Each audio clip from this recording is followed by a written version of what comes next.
Meron tayong 5 to 6 gulay.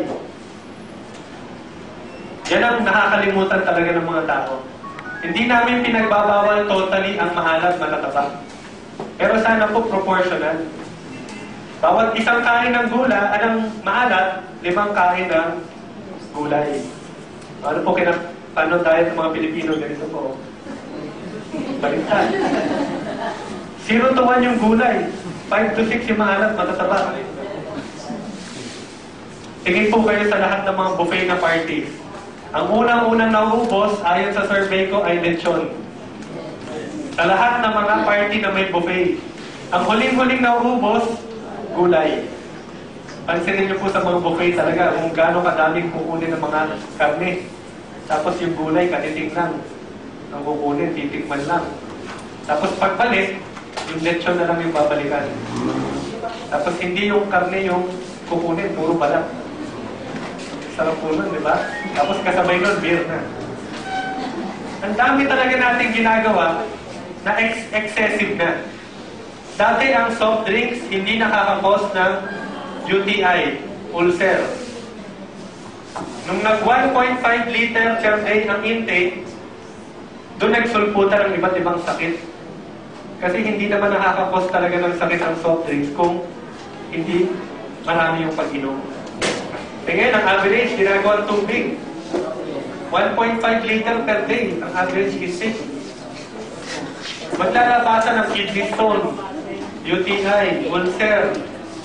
Yung mga bata, hindi na umiinom ng tubig. Diretso na soft drink.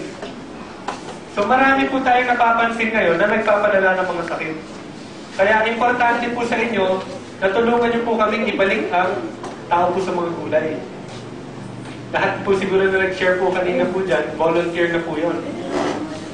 So ito pong Vita Plus, ang main objective namin is to promote vegetable consumption.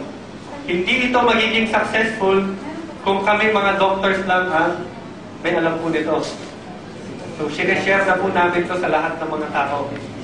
Importante po na talagang mag-join po kayo or kahit mag-active lang kayo sa pamilya nyo na mag-intake ulit ng vegetable. Ano pong mga gulay kaya po maganda? Eh, tanong pa lang po, pag natuto kaya po ulit kumain ng gulay ang mga bata, pwede kayang mabawasan ng heart disease? Cancer kaya po? Pwede rin. Pwede kayang magpalakas ng resistensya ng baga ang gulay? Pwede rin. So kung titignan nyo, sapol sa gulay, ang tatlong nangungunang sakit ayon sa survey ng DOH. Kaya ang gulay ang ine-endorse namin ngayon. Wala kasing gamot na magpapababa ng heart disease. Wala naman sa gamot ang problema, nasa diet. Kaya kailangan ang diet ang tutukan natin at pansinin natin, try natin ibahin sa mga Pilipino. So ito po yung 5 gulay na ina-advise po namin. Malunggay, dahon ng sili, saluyot, uray, talbos ng kamote. Familiar pa po doon sa 5? Si Ma'am po talaga, napapatawa ko sa ngiti ni Ma'am eh. Ma'am, nadidistract ako sa ngiti niyo. Familiar po kayo sa 5?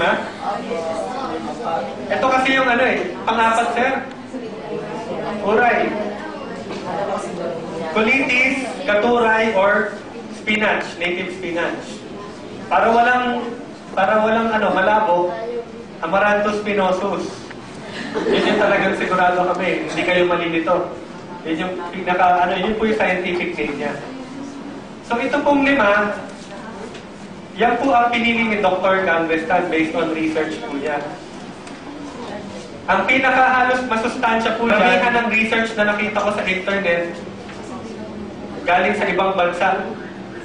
Ibig sabihin, na-discover yung effects ng malunggay ng iba pa mga doctors bago tayo.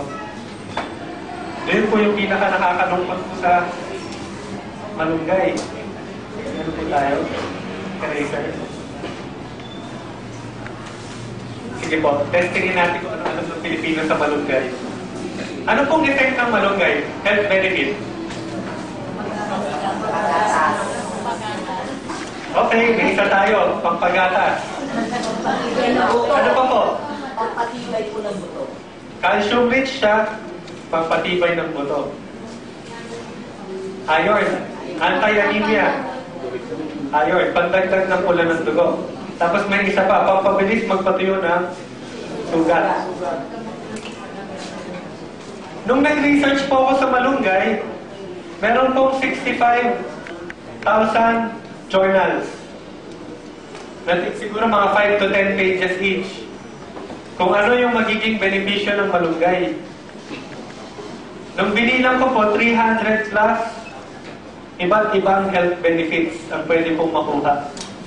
Ibig sabihin, meron pa tayong 296 na hindi pa po alam. Meron ba po ditong makakapag-enumerate sa akin ng 296 health benefits ng malunggay? Kahit kami ni Doc Harry, bagsak doon. Bakit? Hindi naman tinuturo ito sa medical school. Aminado po kami, pati yung mga doctors dito sa Pilipinas, naunahan pa makadiscover ng benepisyo ng malunggay. Eh sa US, ginagamit na po ito. Sa US, anything with malunggay, ipopromote nila. Ang tawag po nila sa malunggay, miracle tree. O miracle vegetable. Sa dami ng magdudulot sa katawan. Ginagamit na po nila yan. Halimbawa, ito po. Meron na tayong orthopedic surgeon. Ano ba yung ortho? Expert yon sa yung mga nabaling buto. Na-fracture, nasagasaan, nadapa, na-aksidente. Ano pong ginagawa dyan? Kailangan kasi hindi gumalaw yan. Ididikit namin o ililinya ulit. Kung talagang magalaw, lalagyan namin ng screw, tapos may plate na bakal. O kaya, yung buong braso, sesementohan o ikakas. Tapos mag-aantay ka ng 6 months para sa paghilom ng buto. Ang ginagamit natin dito, usually, alam ng mga doctors, milk. Kasi yan po ang rich in calcium. Eh, nagulat ako sa ibang journals na medical journal sa ibang bansa.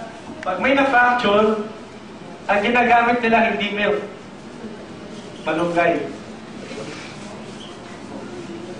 Dito sa atin, milk. Sa ibang bansa, malunggay. 4 times the calcium of milk. Ang finding po ng mga doctors po sa ibang bansa. Aminado kami. Ngayon lang rin namin nalaman to. Sarili nating halaman, hindi po natin alam. Na-discover pa sa ibang bansa. Ang isa na yun. Enhances mood healing.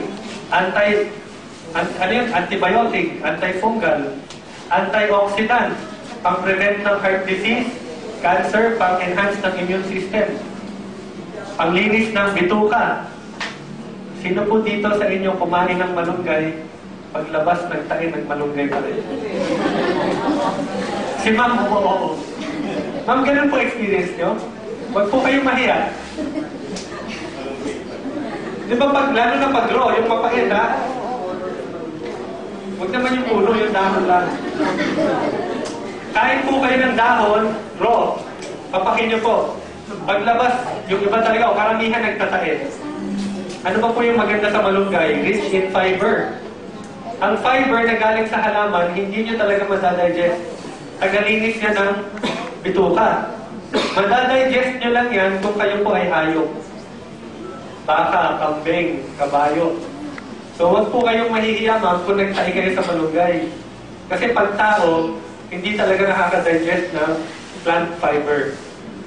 Matakot kayo kung naka-digest kayo. Hindi kayo tao. Yung iba kasi, no? Pag kumain ng malunggay,